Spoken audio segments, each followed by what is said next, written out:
कि मजलिस इत्तेहादुल मुस्लिमीन ने फैसला ये लिया है कि हैदराबाद में पतंग और तेलंगाना में बीजेपी ख़त्म इंशाअल्लाह ताला। बहुत से लोग मुझसे सवाल कर रहे हैं, असद साहब असेंबली इलेक्शन में आपने मामू कहा था, तो सुनो आज मैं कह रहा हूँ। बाज़ लोग कन्फ्यूजन पैदा करना चाह रहे हैं। ये पार्लियामेंट का इलेक्शन मामू का नहीं है, मोदी को हटाने का इलेक्शन है। ये इलेक्शन मामू का नहीं है, ये इलेक्शन मोदी को हटाने का है। अगर ये भी समझ में नहीं आया तो और समझाने के लिए कह रहा हूं, सिकंदराबाद में मोटे को जिताओ, सिकंदराबाद में मोटे को जिताओ, निजामाबाद में जिसकी सफेद बाल ज्यादा है उसको जिताओ, चिवल्डा में जो दुबला है उसको जिताओ। तो समझ में आया आपके? हैदराबाद में पतंग, तेलंगाना में बीजेपी खत्म। और ख़ास तौर से महबूब नगर में, चिवल्ला में, सिकंदराबाद में, मलकाजगिरी में, करीम नगर में, निज़ामाबाद में, आदिलाबाद में जितने मंजलिस के ज़िम्मेदार हैं और वहाँ की आवाम है, मैं उनसे ख़ास तौर से अपील कर रहा हूँ कि आप मेरी बात को ज़हन नशीन कर लीजिए। मुत्तहिदा तौर पर अगर आप सब मिलकर वोट डालेंगे तो बीजेपी की शिकस्त यकीनी होगी इंशाअल्लाह ताला। मैं आपको बाखबर कर रहा हूँ, मैं आपको क़बल अज़ वक्त बता रहा हूँ। बाद में आप ये नहीं कहना नहीं असद साहब हमारे को खुल के बोल देना था। मैं अब खुल के बयान कर रहा हूँ प्यारे, खुल कर कह रहा हूँ आपसे। इसीलिए मेरी आपसे अपील है और ख़ास तौर से मजलिस के ज़िम्मेदारों से, सदर मोतमदीन से, मजलिस के साबिक़ा डिप्टी मेयर हो या मौजूदा डिप्टी मेयर हो या मौजूदा चेयरमैन हो या साबिक़ा चेयरमैन हो या मजलिस के सदर मोतमदीन हो, ये आपकी ज़िम्मेदारी है कि आप पूरी कोशिश करेंगे। मजलिस ने जो फैसला लिया, एक पाबंद डिसिप्लिन सिपाही के तहत आप मजलिस के फैसले पर अमल करते हुए बीजेपी को शिकस्त देने की पूरी कोशिश करेंगे। रहा सवाल ये बीजेपी का, तो एक कैसे वज़ीर आज़म है जो कहती हैं कि मंगलसूत्र छीनकर हिंदू बहनों का मुसलमानों को दिया जाएगा। भारत के वज़ीर आज़म, क्या आपको नहीं मालूम कि रिज़र्व बैंक ऑफ इंडिया ने कहा कि 5 साल में 2019 से 2024 तक भारत की ख़वातीन ने 1 लाख करोड़ रुपये का सोना गिरवी रखाकर बैंक से पैसे हासिल किए। नरेंद्र मोदी, कहाँ गई आपकी नारी शक्ति, कहाँ गई आपकी औरतों से मोहब्बत? और जब कोई खातून, कोई महिला अपना सोना बैंक में रखाती है तो कलेजे पर पत्थर रखकर रखाती है, क्योंकि वो उसकी माँ की निशानी होती है या ख़ानदान की निशानी होती है। कोई एक्सीडेंट हुआ, पैसे नहीं है, बच्चे की कॉलेज की फीस भरना है, पैसे नहीं है, कोई मर गया, कर्जा देना है, कमाने वाला मर जाता है।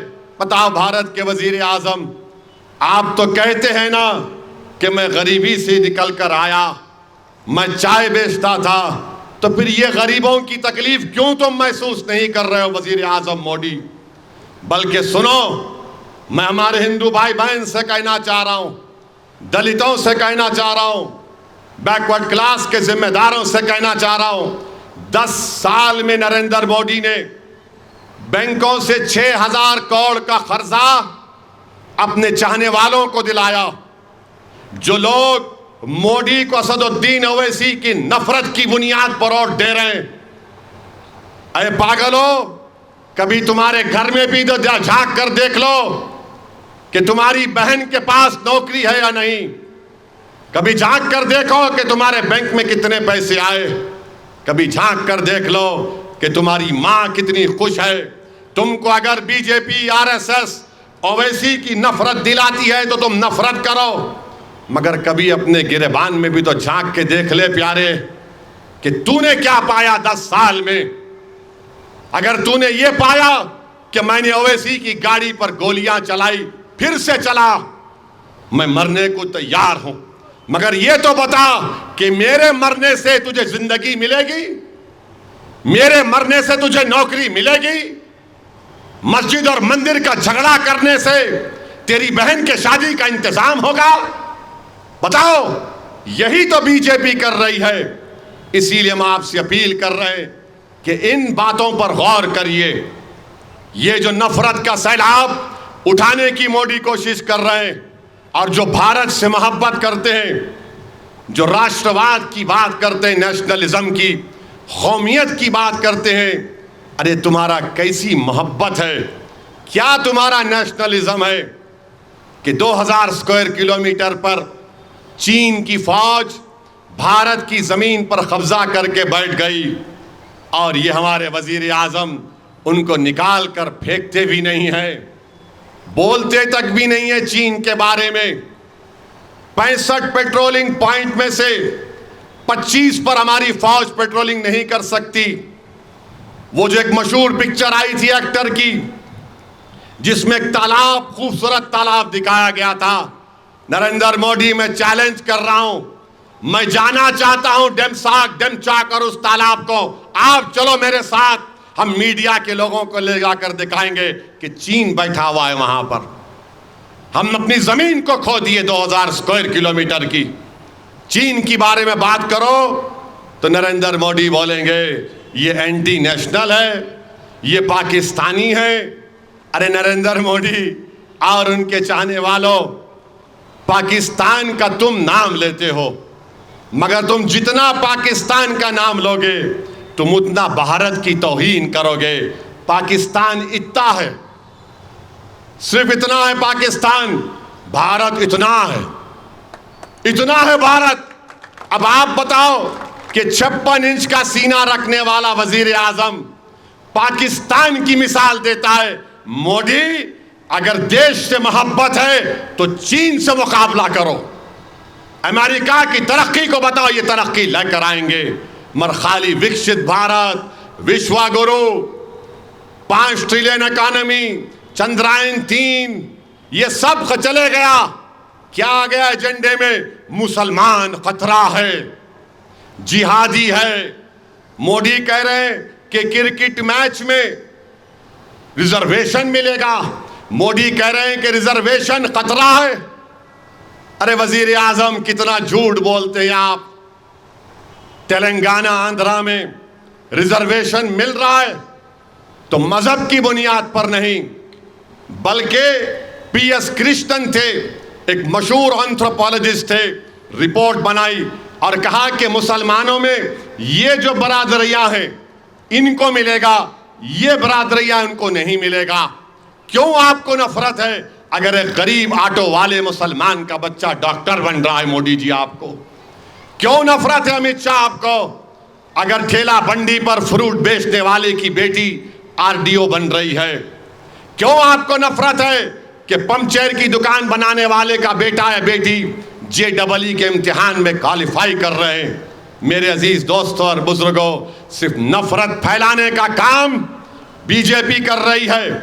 अब दिखाने के लिए कुछ नहीं है तो आप सिर्फ अपने ओरिजिनल एजेंडे पे आ गए। चुनाव जितना आगे बढ़ेगा, इंतखाबात, मोदी और बोलते जाएंगे। मोदी बोले कि BRS और कांग्रेस ने हैदराबाद को, मजलिस को लीज पे दे दिया। भारत के वजीर आजम हैदराबाद पार्लिमानी हल्के में मुसलमान भी रहते हैं, दलित भी रहते हैं, आदिवासी भी रहते हैं, हिंदू भी रहते हैं, यहाँ पर मराठे रहते हैं, मारवाड़ी लोग रहते हैं, लोध लोग रहते हैं। अरे इतने लोग यहाँ पर रहते हैं। आज आप कह रहे हैं कि हम लीज पर ले लिए। नरेंद्र मोदी, आपने अपने 5-10 साल में मोदी ने क्या किया? पूरे एयरपोर्ट अपने राइट के चेले को दे दिए। पूरे बड़े बड़े डेवलपमेंट के प्रोजेक्ट्स जिसने 8000 करोड़ रुपए इलेक्ट्रल बॉन्ड में दिए उनको दे दिए, और मोदी बोल रहे हैदराबाद को लीज पे दे दिया गया। इंशाअल्लाह ताला मोदी 13 मई के दिन आप देखेंगे तुमने हैदराबाद की आवाम की तौहीन की है। यही हैदराबाद की आवाम बिला लिहाज मजहब व मिल्लत पतंग के निशान पर बटन दबाकर बताएगी कि लीज पर नहीं है, हैदराबाद भारत का टूट हिस्सा था, है और रहेगा इंशाअल्लाह ताला।